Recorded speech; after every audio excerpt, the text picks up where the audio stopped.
This is where Mother Mack and her puppies live with Don and Doug Dowell. Mother Mack has trained her 7 puppies to be well-behaved, brave little dogs. Now that they are 6 weeks old, they are able to leave their mother for new homes. Doug gives the puppies the right food to make them strong and healthy. They eat 3 meals a day. Don trains Tammy to sit up, as he thinks other children like a dog who knows how to do tricks. The boys are proud of the puppies and want each dog to look his best when Mr. Conover comes over to choose one. But the puppies just can't see any reason for making a fuss. They don't realize how important it is to look clean and well-groomed.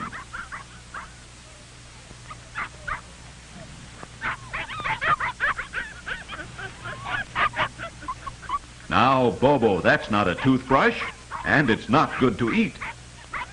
Doug is patient but firm with the little dogs.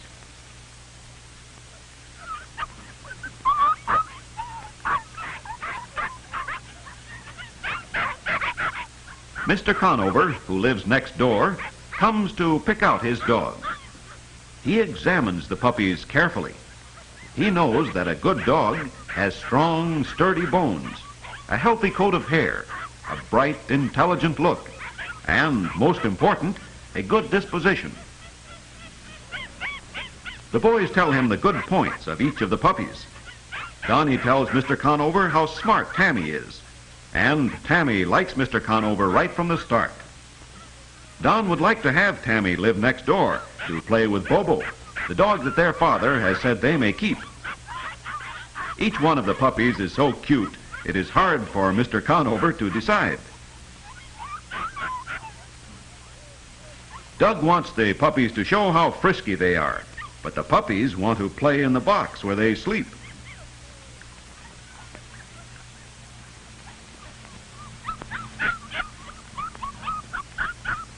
Doug keeps a blanket in their box because he knows it is important for puppies to have a warm, dry place to sleep.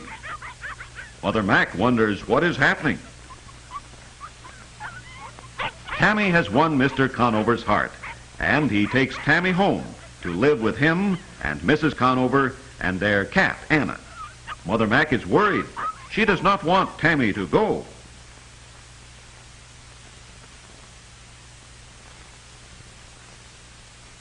And Tammy is a little homesick at first. Donnie comforts the puppy.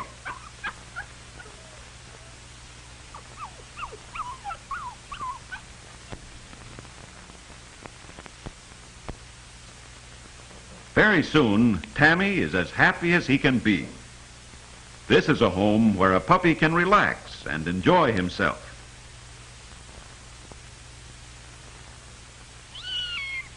He makes friends with Anna, the cat. Dogs and cats are often good friends when they get to know one another. Anna likes him and tries to mother the baby dog. Tammy is very contented in his new home with Anna and the Conovers to take care of him.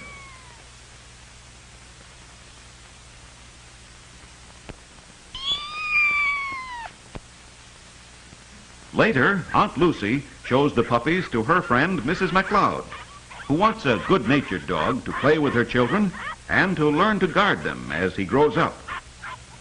Mark is too young to keep all the leashes of the 6 little puppies from getting tangled, especially when each puppy wants to go in a different direction. Mark isn't a bit afraid because he knows a puppy won't snap at him unless he teases the puppy or is rough with him. Mrs. McLeod teaches Mark to be gentle with the little dogs. She is as good and kind to a puppy as she is to her own children. She knows that a happy home for a puppy is one where there is plenty of love and where the puppy can feel he is needed to love and protect his family. Puppies are good companions because it is their instinct to love people.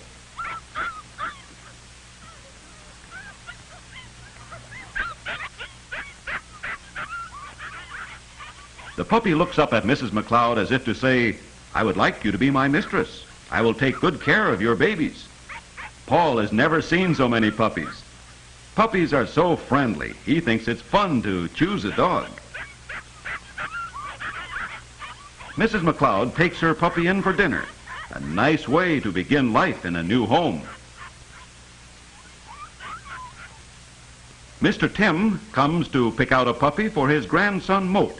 Don is a good salesman, and Mr. Tim chooses Rudy. He takes Rudy to live in the country, where Moat and his family raise flowers for market.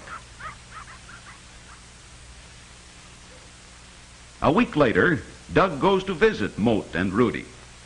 Moat's uncle is a fisherman, and the children like to play on the nets piled high on the truck. Moat is very proud of Rudy, who adores Moat and follows him wherever he goes.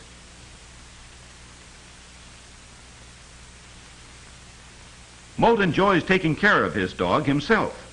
Rudy always wags his tail and is grateful for everything Moat does for him.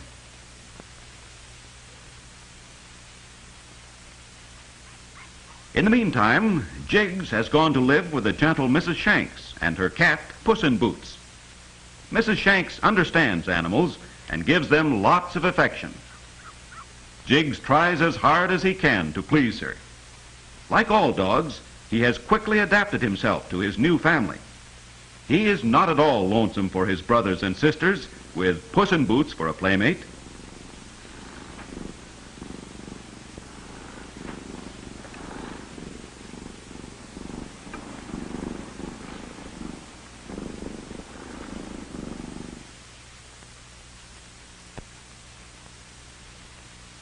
Mickey has a good home with the Bickers family.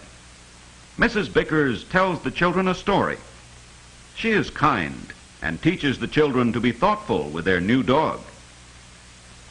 Tony is old enough to know what a little dog likes. She is gentle with her new puppy, and Mickey is devoted to his mistress. Tony knows a little dog needs plenty of exercise and unfastens Mickey's collar to play with him. Mickey likes to romp with Tony. He would like to catch the ball. He runs and runs. But his little legs are so short, he soon gets tired and comes back to Mrs. Bickers. A puppy can't ask for a drink of water, so it must always be where he can get it. Such good care makes a happy home for Mickey.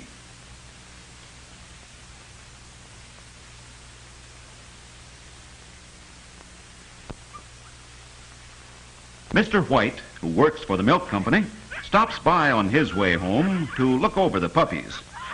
The boys like Mr. White and are anxious to have him take one of the puppies to live with him and his family.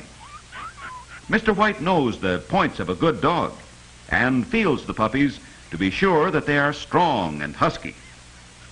He looks carefully into their eager little faces. He would like a smart puppy because he wants to teach him tricks. Kilty seems to be just the right dog for Mr. White. But Mr. White thinks Bobo is a fine dog too.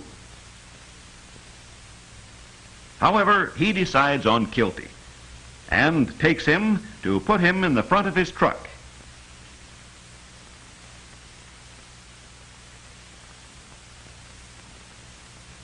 The boys give Mr. White the dog's bed, so Kilty will be comfortable in his new home. Kilty feels welcome in his new family. Penny and the neighborhood children love to play with the puppy. And although Kilty loves to play with them, it is hard for a little dog to keep up with so many children.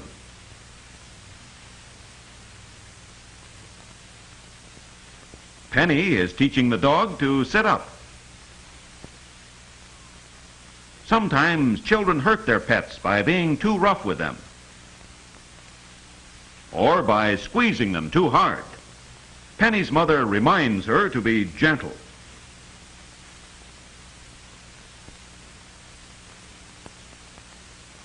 And Kilty is happy but sleepy in his new home. Back at the Dowells' home, Mother Mack is lonesome without her puppies, and Doug tries to cheer her up. Bobo, too, seems sad. But the boys are pleased that each puppy has found such a good home. They have learned that a happy home, whether for a puppy or for a girl or boy, can be large or small, in the city or in the country, as long as it is one where your family love you and you do your best to be kind and helpful.